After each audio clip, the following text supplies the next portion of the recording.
In Utah, as with many parts of our nation, there are communities we come to know through perhaps news coverage or public events. But for each of those, there are many others that do not end up in the spotlight.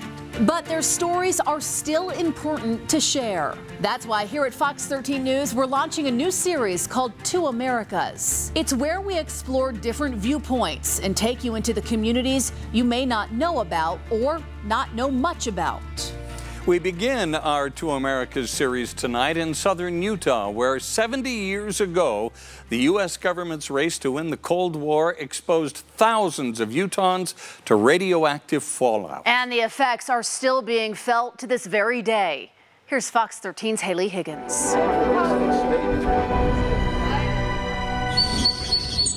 Summertime, we'd sleep outside. Growing up in picturesque Iron County, Claudia Peterson's childhood was, well, perfect. We'd go fishing on Saturday. How could she know? The air she breathed, the food she ate, the milk she drank, all poisoned with radiation. They would tell us, but we were okay, what they were doing at the test site. 65 miles north of Las Vegas, during the height of the Cold War, the Nevada test site hosted nearly 1,000 nuclear tests.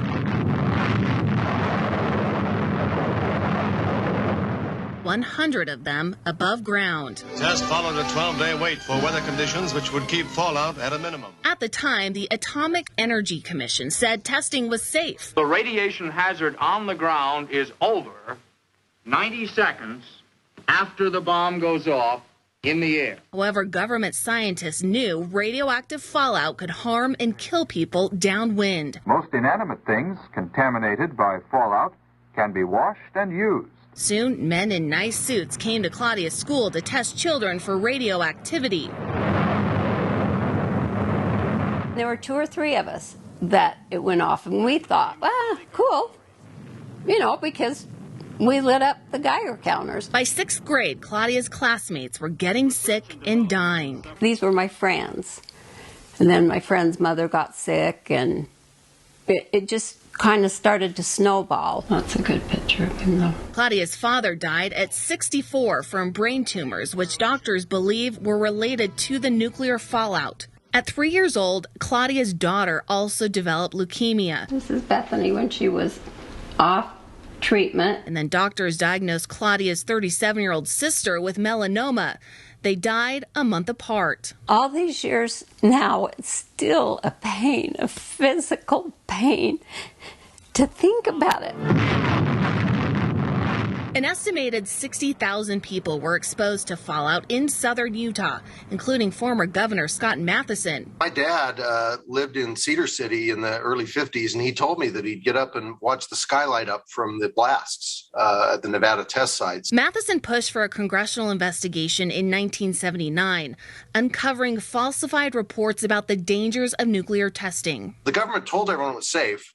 They actually knew it wasn't safe, and they were lying about it. And when we got those documents declassified, that's where we had the proof. Scott MATHESON also died of cancer believed to be linked to nuclear fallout.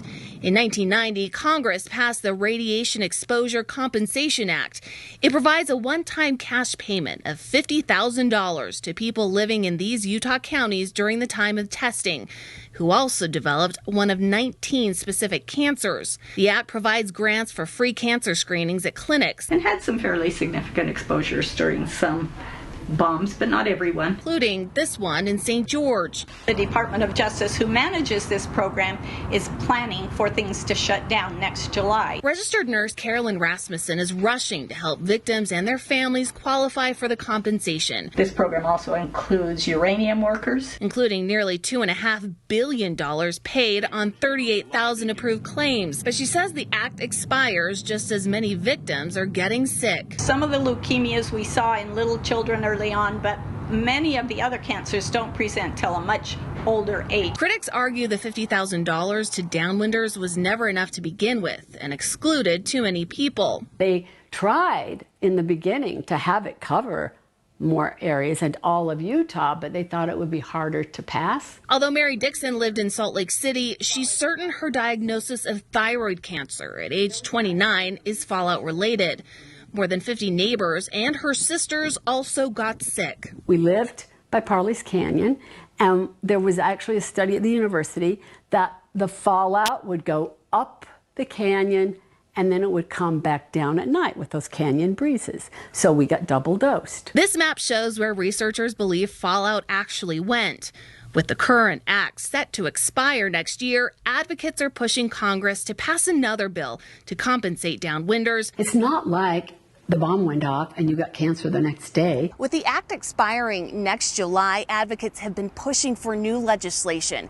And just this week, on Wednesday afternoon, 2 new bills were introduced in Congress, including one co-sponsored by Utah Representative Burgess Owens. It would increase compensation to $150,000, cover all of Utah, and include more illnesses. If it's wrong, we need to change it. Claudia Peterson says she's not done fighting. She believes the fallout has forever affected her family's genetics, causing cancer in 2nd and 3rd generations. It was like 2 or 3 days before she died. But should war come, it may also become historical fact that the war was won in advance, thanks to the experiments and maneuvers held at Camp Desert Rock. HAILEY, Higgins, Fox 13 News, Utah.